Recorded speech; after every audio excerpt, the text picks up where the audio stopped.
आकाशवाणी कटक प्रचार करुछु अतिबड़ी जगन्नाथ दास विरचित श्रीमद् भागवतर 151तम भाग।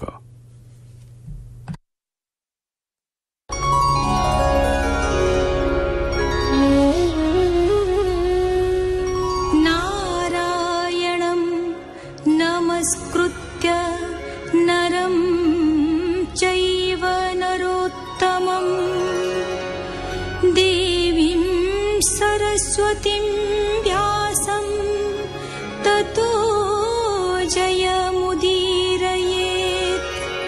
मूकं करोति वाचालं पङ्गुं लङ्घयते गिरिं यत्कृपातमहं वन्दे परमानन्दमाधवम्।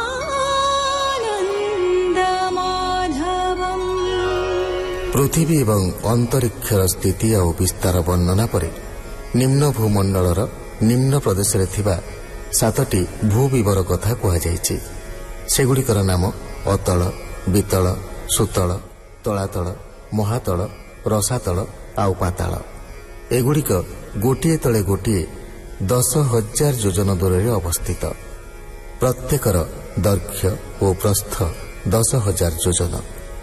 सेगुड़िकर पौराणिक ऐतिह्य एवं अधिवासी मानक आचार आचरण उपस्थापन करा जायछि। सुखवाच पाताल तले हे राजन 30,000 योजन तामसी कला जे विशेष अनंत नाम परकाश जे विष्णु अंशे जन्म होई शंकर शरण नाम बही अनंत मूर्ति ठाकुर सहस्र मस्तक ताहार।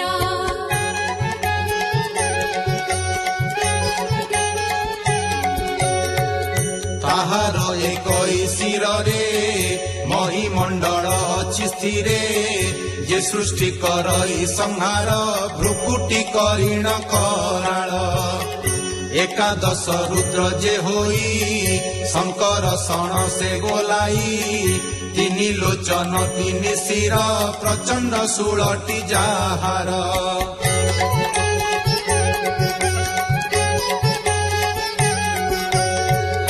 भक्ति रे अधिपति मन जाहाकु करंती वंदन जाहार चरण कमल विराजे नखर मंडल शिरोमणि रे नख पंक्ति चंद्र पूजिणी विराजंती कुंडल प्रभारे मंडित गंड मंडल हृष्टचित।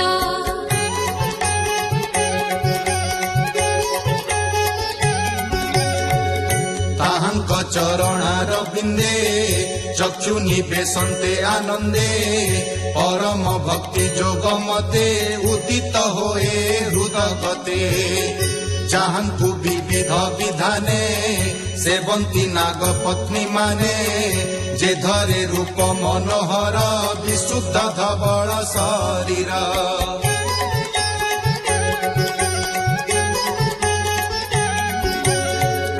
विपुल वक्षस्थल तार कुंकुम चंदने रुचिर फल मुसळ करे जार किया देवा पटांतर। प्रजत स्तंभ भुज दुई मंद स्मितरे मुख सोही मध्ये गुणित सुलोचन विस्तार अरुण बदन।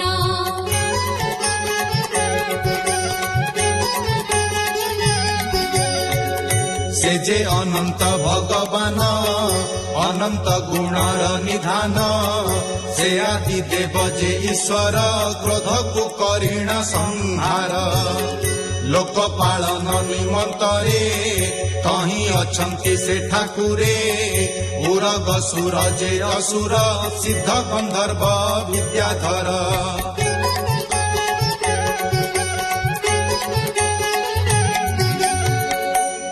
अशेष मुनिगण जेते आनंदे जे जाहार मते अपरे पारिषद गणे सेवंती जाहार चरणे नव तुलसी फूल शिरे गंध आमोदयी प्रखरे गंधे मधुकर निकर ध्वनि करंती मनोहर ବନମାଳାଏ କଣ୍ଠେ ଧରି କୁଣ୍ଡଳ ଅତି ମନୋହରି ସୁନ୍ଦର ଭୁଜ ଲମ୍ବମାନ ମହେନ୍ଦ୍ର ବାରଣ ଯେସନ ଧ୍ୟାନ ଶ୍ରବଣ ଯୋଗ ସାରେ ମୁନି ଚିନ୍ତନ୍ତି ଯା ମନରେ କଳି କଳୁଷ କର୍ମ ଗ୍ରନ୍ଥି ଅବିଦ୍ୟା ନାଶ ଯେ କରନ୍ତି ଶ୍ରଦ୍ଧାର ତେଜେବା ଜନ ଯେବେ କରଇ ସୁମରଣ ଯେ ଏହା କରନ୍ତି ସକଳ କରୁଣା ବହେ ଆଦି ମୂଳ ଯାହାର ଅନୁଭବ ମାନ ନାରଦ ମୁନି ହେ ରାଜନ ବ୍ରହ୍ମା ସଭାରେ ବିସ୍ତାରିଲେ ସକଳେ ଶୁଣି ନିସ୍ତରିଲେ ଯାହାର କଟାକ୍ଷକୁ ପାଇ ଉତ୍ପତ୍ତି ସ୍ଥିତି ଲୟ ହୋଇ ଯାର ମୂରତି କୃପାମୟୀ ସତ ସତ ଯାର ଦେହି ସୁଜନ ମନ ହରିବାରେ ମୃଗେନ୍ଦ୍ର ପ୍ରାୟ ଲୀଳା କରେ ଯାହାର ନାମ ସୁମରଣ ଶ୍ରବଣ କୀର୍ତ୍ତନ ରାଜନ ଘୋର ଦୁର୍ଗମେ ନର ଥାଇ ଯେବେ ଆରତେ ସୁମରଇ ଆପଦ ଯାଇ ତାର ଦୂର ସକଳ ପାପୁ ହୋଏ ପାର ଆଶ୍ରୟ ହୋଇଲେ ତାହାର ମୋକ୍ଷକୁ ଲୋଭେ ସେ ନିର୍ଭର ଭୂଗୋଳ ନାନା ନଦୀ ଗିରି ଦ୍ୱୀପ ସମୁଦ୍ର ଆଦି କରି ଯାହାର ମସ୍ତକେ ଜଗତ ସ୍ଥିରେ ଅଛଇ ପରୀକ୍ଷିତ ଅତି ବିକ୍ରମ ସେ ପୁରୁଷ କେ କହୁ ତା ରୂପ ବିଶେଷ ଯେ ଆତ୍ମତନ୍ତ୍ର ଭଗବାନ ତାର ଅଶେଷ ଗୁଣ ଗ୍ରାମ ଲୀଳା ମାତ୍ର କେ ସଂସାର ଯେ ଧରି ଅଛି ବିଶ୍ୱଭାର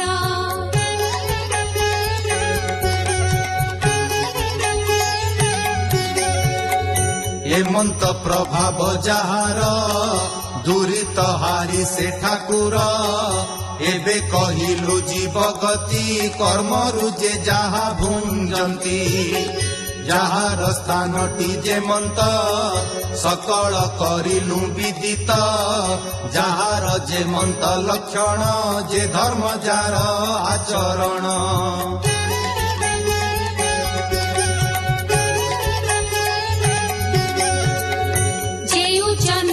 জীব জন্তু যাহার যে কর্ম যেহেতু তুম্ভ প্রসন্ন অনুসারে সকল কহিলু তুম্ভরে এবে কি তুম্ভ অভিলাষ অপরে কহিবু বিশেষ অখিল ব্রহ্মাণ্ড কারণ অনাদি প্রভু নারায়ণ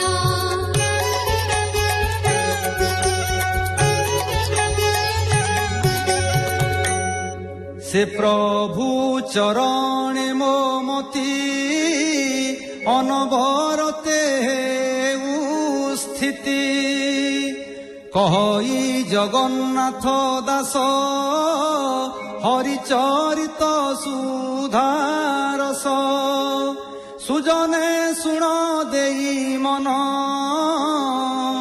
ଫିଟିବ ଭବର ବନ୍ଧନ इति श्रीमद्भागवते महापुराणे पारमहंस्यां संहितायां पंचम स्कन्धे भूविवर विधि उपवर्णनम नाम पंचविंशोऽध्यायः।